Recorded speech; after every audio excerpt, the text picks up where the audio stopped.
हर हर महादेव संघ द्वारा पार्वती 88 एपिसोड में आपका स्वागत करता हूँ। शुरू करते हैं। भगवान शिव की आज्ञा से सप्तर्षियों का पार्वती के आश्रम जा उनके शिव विषयक अनुराग की परीक्षा करना और भगवान को सब वृतांत बताकर स्वर्ग को जाना। ब्रह्मा जी कहते हैं, देवताओं के अपने आश्रम में चले जाने पर पार्वती के तप की परीक्षा के लिए भगवान शंकर समाधिस्थ हो गए।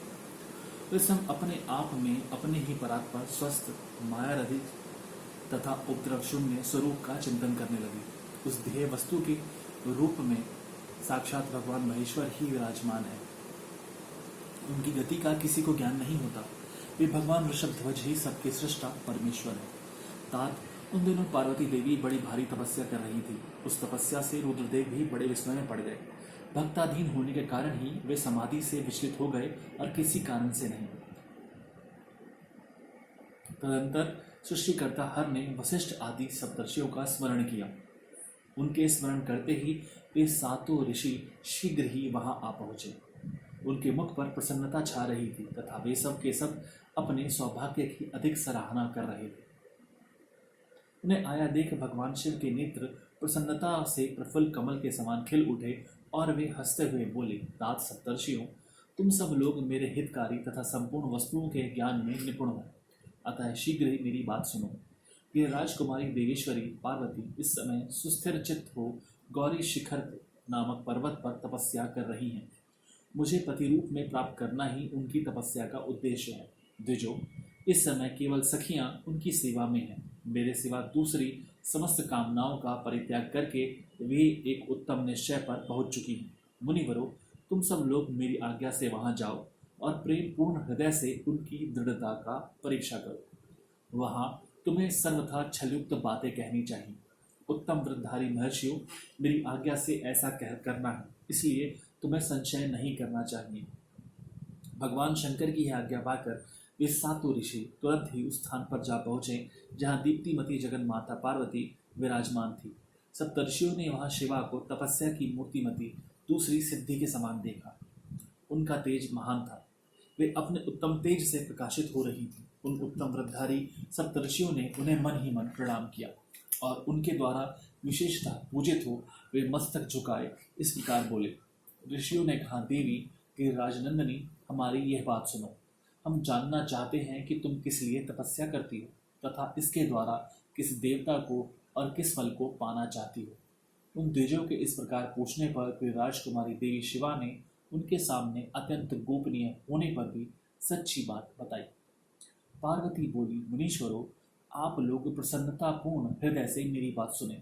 मैंने अपनी बुद्धि से जिसका चिंतन किया है, अपना वह विचार मैं आपके सामने रखती हूँ। आप लोग मेरी असंभव बातें सुनकर मेरा उपहास करेंगे, इसलिए उन्हें कहने में संकोच ही होता है। तथापि कहती हूँ, क्या करूँ?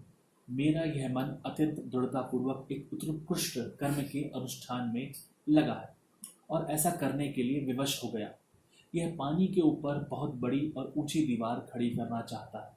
देवर्षि का उपदेश पाकर मैं, भगवान रुद्र मेरे पति हूँ, इस मनोरथ को मन में लिए अत्यंत कठोर तप कर रही हूँ। मेरा मन रूपी पक्षी बिना पांख के ही हठपूर्वक आकाश में उड़ रहा है।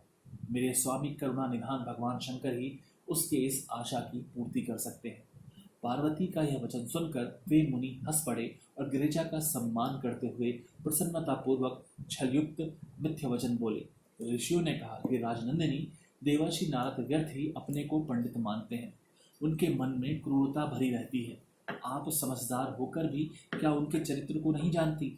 नारद छल कपट की बातें करते हैं और दूसरों के चित्त को मोह में डालकर मत डालते हैं।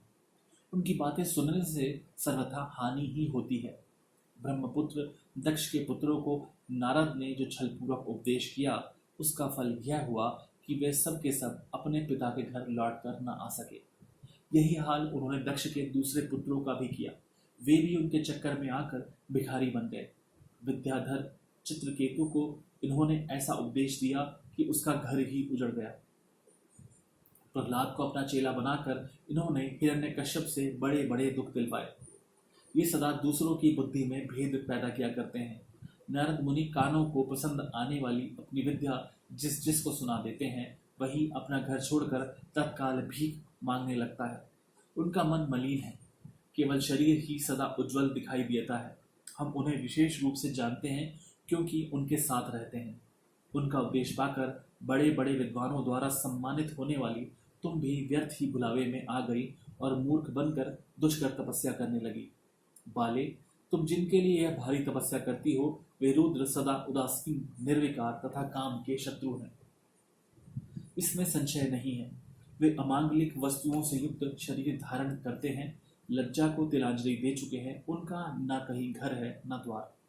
वे किस कुल में उत्पन्न हुए हैं इसका भी किसी को पता नहीं। कुत्सित वेश धारण किए भूतों तथा प्रेत आदि के साथ रहते हैं और नंग धड़ंग हो शूल धारण किए घूमते हैं। धूर्त नारद ने अपनी माया से तुम्हारे सारे विज्ञान को नष्ट कर दिया, युक्ति से तुम्हें मोह लिया और तुमसे तप करवाया। देवेश्वरी गिरिराज नंदिनी, तुम ही विचार करो कि ऐसे वर को पाकर तुम्हें क्या सुख मिलेगा।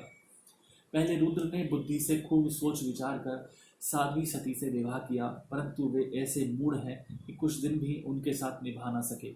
उस बेचारी को वैसे ही दोष देकर उन्होंने त्याग किया और स्वयं स्वतंत्र हो अपने निष्कल और शोक रहित स्वरूप का ध्यान करते हुए उसी में सुखपूर्वक रम गए। देवी, जो सदा अकेले रहने वाले, शांत, संग रहित और अद्वितीय हैं, उनके साथ किसी स्त्री का निर्वाह कैसे होगा। आज भी कुछ नहीं बिगड़ा है। तुम हमारी आज्ञा मानकर घर लौट चलो और इस दुर्बुद्धि को त्याग दो। महाभागे, इससे तुम्हारा भला होगा। तुम्हारे योग्य वर हैं भगवान विष्णु, जो समस्त सद्गुणों से युक्त हैं। वे वैकुंठ में रहते हैं, लक्ष्मी के स्वामी हैं और नाना प्रकार की क्रीड़ाएं करने में कुशल हैं। उनके साथ हम तुम्हारा विवाह करा देंगे और वे विवाह तुम्हारे लिए समस्त सुखों को देने वाला होगा। पार्वती, तुम्हारा जो रुद्र के साथ विवाह करने का हठ है, ऐसे हठ को छोड़ दो और सुखी हो जाओ। ब्रह्मा जी कहते हैं, नारद, उनकी ऐसी बात सुनकर जगदम्बिका पार्वती हंस पड़ी और पुनः उन ज्ञान विशारद मुनियों से बोली। पार्वती ने कहा, मुनीश्वरों, आपने अपनी समझ से ठीक ही कहा है, परंतु द्विजो, मेरा हठ भी छूटने वाला नहीं है। मेरा शरीर पर्वत से उत्पन्न होने के कारण मुझ में स्वाभाविक कठोरता विद्यमान है। अपनी बुद्धि से ऐसा विचार कर आप लोग मुझे तपस्या से रोकने का कष्ट ना करें। देवर्षि का उपदेश वाक्य मेरे लिए परम हितकारक है, इसलिए मैं उसे कभी नहीं छोड़ूंगी। वेद वेदता भी यह मानते हैं कि गुरुजनों का वचन हितकारक होता है, गुरुओं का वचन सत्य होता है। ऐसा जिनका दृढ़ विचार है उन्हें इहलोक और परलोक में परम सुख की प्राप्ति होती है और दुख कभी नहीं होता। गुरुओं का वचन सत्य होता है, यह विचार जिनके हृदय में नहीं है उन्हें इहलोक और परलोक में भी दुख ही प्राप्त होता है, सुख कभी नहीं मिलता। अतः द्विजो, गुरुओं के वचन का कभी किसी तरह भी त्याग नहीं करना चाहिए। मेरा घर बसे या उजड़ जाए, मुझे तो यह हठ ही सदा सुख देने वाला है। मुनिवरों, आपने जो बातें कही हैं, मैं उनका आपके कहे हुए तात्पर्य से भिन्न अर्थ समझती हूँ और उनका यहाँ संक्षेप से विवेचन प्रस्तुत करती हूँ। आपने यह ठीक कहा कि भगवान विष्णु सद्गुणों के धाम और लीला विहारी हैं, साथ ही आपने सदाशिव को निर्गुण बताया है। इसमें जो भी कारण है वह बताया जाता है। भगवान शिव साक्षात परब्रह्म है, अतएव निर्विकार है। वे केवल भक्तों के लिए शरीर धारण करते हैं, फिर भी लौकिक की प्रभुता को दिखाना चाहते हैं। अतः परमहंसों को जो प्रिय गति है उसी को वे धारण करते हैं। क्योंकि वे भगवान शंभु परमानंदमय हैं, इसलिए अवधूत रूप से रहते हैं। माया लिप्त जीवों को ही भूषण आदि की रुचि होती है, ब्रह्म को नहीं। वे प्रभु गुणातीत, अजन्मा, माया रहित, अलक्ष्य गति और विराट है। द्विजो, भगवान शंभु किसी विशेष धर्म या जाति आदि के कारण किसी पर अनुग्रह नहीं करते। मैं गुरु की कृपा से ही शिव को यथार्थ रूप से जानती हूँ। ब्रह्मर्षियों, यदि शिव मेरे साथ विवाह नहीं करेंगे तो मैं सदा कुमारी ही रह जाऊंगी, परंतु दूसरे के साथ विवाह नहीं करूंगी। यह मैं सत्य सत्य कहती हूँ। यदि सूर्य पश्चिम दिशा में उगने लगे, मेरु पर्वत अपने स्थान से विचलित हो जाएं, अग्नि शीतलता को अपना ले तथा कमल पर्वत शिखर की शिला के ऊपर खिलने लगे, तो भी मेरा हठ छूट नहीं सकता। यह मैं सच्ची बात कहती हूँ। ब्रह्मा जी कहते हैं, नारद, ऐसा कह उन मुनियों को प्रणाम करके गिरिराज कुमारी पार्वती निर्विकार चित्त से शिव का स्मरण करते हुए चुप हो गई। इस प्रकार गिरिजा के उस उत्तम निश्चय को जानकर वे सप्तर्षि भी उनकी जय जयकार करने लगे और उन्होंने पार्वती को उत्तम आशीर्वाद दिया। मुने गिरिजा देवी को प्रणाम करने वाले वे सातों ऋषि उनको प्रणाम करके प्रसन्नचित हो शीघ्र ही भगवान शिव के स्थान को चले गए। वहां पहुंचकर शिव को मस्तक नवा, उनसे सारा वृत्तांत निवेदन करके उनकी आज्ञा ले वे पुनः सादर स्वर्गलोक को चले गए। यहाँ पर यह अध्याय समाप्त होता है।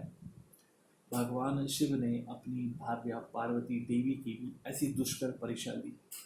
3000 वर्षों तक तपस्या करने के पश्चात भी उन्होंने ऋषियों को भेजा कि अपने बारे में बहुत अनर्गल बातें करवाई कि पार्वती देवी ऐसा हट छोड़ करके उनसे विवाह ना करे।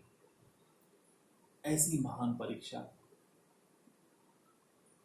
शायद ही आज के समय में कोई ऐसी परीक्षा को झेल सके। प्रेम केवल वासना या संभोग तक ही लिमिटेड या सीमित नहीं है। प्रेम उससे अधिक कहीं विशाल है। एक दूसरे के स्पर्श की अनुभूति, दर्शन की लालसा प्रेमा भक्ति को बढ़ाती है। इसी को साध ले तो साधक सिद्ध हो सकता है। इन्हीं बातों के साथ मैं अपनी वाणी को विराम देता हूँ। यदि मेरे द्वारा कोई भी गलती भूल चुकी है उसके लिए मुझे क्षमा कीजिए। हर हर महादेव। संग गौरा पार्वती, माँ गौरी और शिव की कृपा हम सब पर बनी रहे। धन्यवाद।